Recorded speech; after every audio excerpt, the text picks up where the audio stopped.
할렐루야, 수완이 하나님교회 성도 여러분, 다 아침 묵상 오늘의 말씀에 참여하고 계신 모든 여러분, 지난 주말도 평안하셨습니까? 복된 월요일 아침입니다.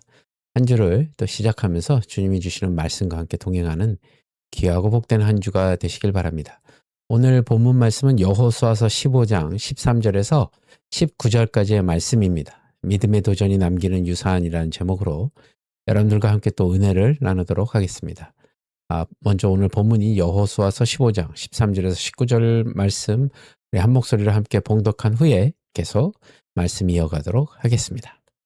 여호수아서 15장 13절에서 19절 말씀. 여호와께서 여호수아에게 명령하신 대로 여호수아가 기랴사르바 곧 헤브론을 유다 자손 중에서 분깃으로 여분네의 아들 갈렙에게 주었으니 아르바는 아낙의 아버지였더라.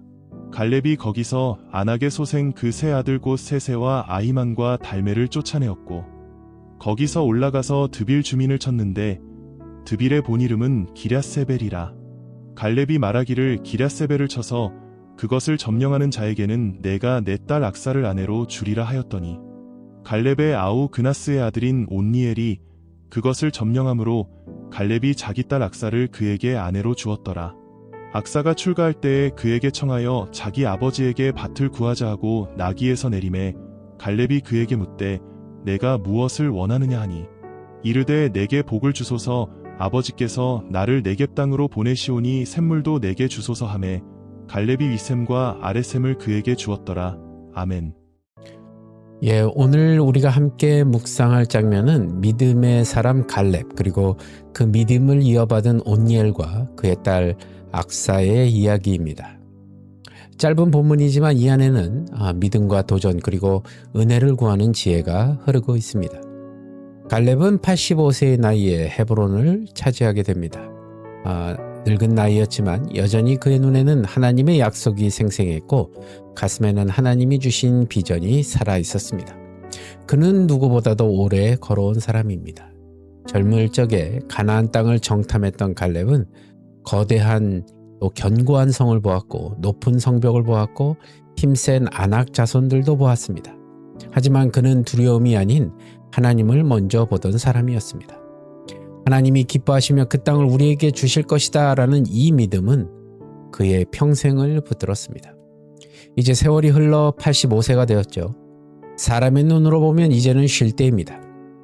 이제는 그동안의 수고를 내려놓고 편안히 남은 여생을 준비해도 될 나이입니다. 그러나 갈렙은 멈추지 않았습니다.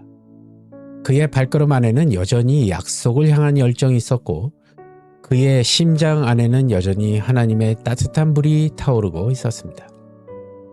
그는 말합니다. 하나님께서 나와 함께 하시면 내가 점령하리라. 믿음의 사람은 나이가 아니라 약속을 따라 산다는 사실 여러분 기억하시기 바랍니다. 환경이 아니라 말씀을 따라가야 합니다. 갈렙은 그 믿음으로 헤브론을 점령했고 그 땅은 여호와를 전적으로 신뢰한 사람의 기업이 되었습니다. 그러나 갈렙의 이야기는 거기서 끝나지 않습니다. 그는 공동체 전체를 향해 다시 한번 믿음의 도전을 선포합니다. 기랴세벨이라는 큰 성이 남아 있었습니다. 사람들이 쉽게 넘볼 수 없는 난공불락의 요새였습니다. 그때 갈렙이 말하죠. 이 성을 치고 점령하는 사람에게 내 딸 악사를 아내로 주리라. 이 말은 단순한 결혼 조건이 아니었습니다. 그 속에는 갈렙의 깊은 마음이 담겨져 있었죠. 믿음의 도전은 내 세대에서 멈추면 안 된다는 것입니다. 하나님이 주신 약속은 다음 세대에도 계속 이어져 가야 한다는 것이죠. 하나님의 나라의 싸움은 한 세대의 열심으로는 충분하지 않다는 것입니다. 갈렙은 누군가 이 믿음의 길을 또 이 도전의 길을 이어 달리기를 바랬던 것입니다. 그리고 온니엘이 응답합니다. 그의 이름은 길고 화려한 족보를 가진 이름이 아니라 또 뛰어난 능력이나 압도적인 힘을 가진 사람으로 소개되지도 않습니다. 하지만 그는 하나님께서 쓰시는 사람의 가장 중요한 조건을 가지고 있었습니다. 바로 믿음입니다. 온니엘은 갈렙의 말을 듣고 주저하지 않았습니다. 그는 기랴세벨을 향해 나아갔고 싸웠고 점령했습니다. 믿음으로 나아간 싸움은 결코 헛되지 않는다는 것을 보여주었죠. 하나님이 주시는 힘으로 나아간 싸움은 반드시 열매를 맺습니다. 그리고 온니엘은 남은 생애 동안 여러분도 잘 아시다시피 이스라엘의 첫 번째 사사로 세워졌습니다. 그는 약 40년 동안이나 이스라엘의 평안을 가져온 지도자였습니다. 조용히 믿음의 발걸음을 내디뎠던 그의 삶은 하나님의 손안에서 새로운 역사를 여는 도구가 되었습니다. 여기까지도 아름다운 이야기지만 본문은 또 하나의 소중한 장면을 담고 있죠. 바로 갈렙의 딸 악사가 등장하는 부분입니다. 악사는 단순히 땅을 분배받는 것으로 만족하지 않았습니다. 그녀는 그 땅을 살아낼 방법을 고민했습니다. 네겝은 굉장히 건조한 지역입니다. 땅은 넓어 보이지만 물이 없으면 소용이 없었죠. 생명을 지탱할 수 있는 유일한 자원인 샘물 없이는 그 어떤 풍성함도 오래가지 못합니다. 악사는 이것을 알고 있었고 그래서 아버지에게 나아가 조심스럽게 요청합니다. 아버지, 저에게 샘물을 주세요. 그녀의 요청은 욕심이 아니었습니다. 주어진 삶을 살는 그 지혜로운 강구였죠. 여러분, 사람은 누구나 땅을 구합니다. 눈에 보이는 소유를 더 가지려고 합니다. 하지만 악사는 물을 구했습니다. 보이지는 않지만 생명을 살리는 은혜를 구했습니다. 하나님의 사람은 이런 간구를 할 줄 알아야 합니다. 세상은 더 많이 가지는 것을 축복이라고 하지만 믿음의 사람은 살리는 은혜를 구합니다. 흐르는 은혜를 구합니다. 메마름을 적시는 은혜를 구합니다. 갈렙은 기꺼이 그녀에게 윗샘과 아랫샘을 모두 주었습니다. 그 땅 위로 은혜가 흘러넘치기를 바라는 마음이었죠. 이 이야기 전체는 오늘 우리의 삶을 향한 하나님의 부르심을 담고 있습니다. 우리는 갈렙처럼 살아야 합니다. 세월이 지나도 꺼지지 않는 믿음의 불을 품고 멈추지 않는 순종의 길을 걸어야 합니다. 미래의 세대를 위해 기도하고 또 다음 세대에게 믿음의 유산을 남겨야 합니다. 우리는 온니엘처럼 응답해야 할 것입니다. 하나님의 약속을 들었을 때, 믿음의 도전 앞에 설 때 두려움이 아니라 순종으로 나아가야 합니다. 하나님은 언제나 그렇게 믿음으로 응답하는 사람을 통해 새로운 역사를 열어가십니다. 우리는 악사처럼 은혜를 구할 줄도 알아야 합니다. 눈에 보이는 것에 만족하지 않고 삶을 살리고 가정을 살리고 공동체를 살리는 은혜의 샘, 성령의 샘을 구할 줄 알아야 합니다. 여러분, 오늘 이 아침 하나님께서는 우리에게도 동일하게 말씀하십니다.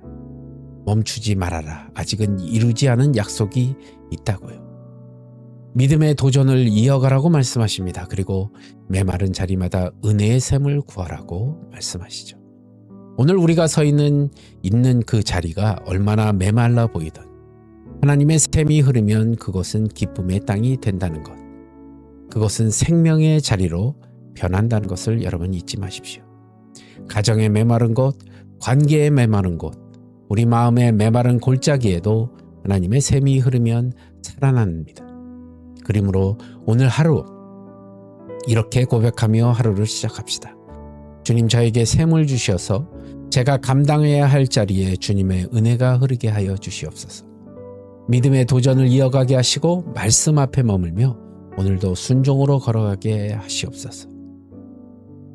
하나님께서 갈렙의 세대에게, 온니엘의 세대에게, 그리고 악사를 통해 새로운 은혜를 흘려보내셨던 것처럼 오늘 우리에게도 은혜의 샘물이 부어지기를 간절히 소망합니다. 이 아침 하나님의 은혜로 촉촉히 적시는 복된 시간이 되시길 우리 주 예수 그리스도의 이름으로 간절히 축원합니다. 기도하겠습니다. 주님, 오늘도 주님과 함께 동행하며 주님을 위해 살 수 있는 귀하고 복된 하루가 될 수 있도록 인도하여 주시옵소서. 모든 것 주님께 감사드리며 나사렛 예수 그리스도를 받들어 간절히 기도드리옵나이다. 아멘. 여러분, 오늘도 주 안에서 승리하시고 저는 또 내일 말씀으로 여러분들 찾아뵙도록 하겠습니다. 여러분, 오늘도 주 안에서 평안하십시오. 샬롬.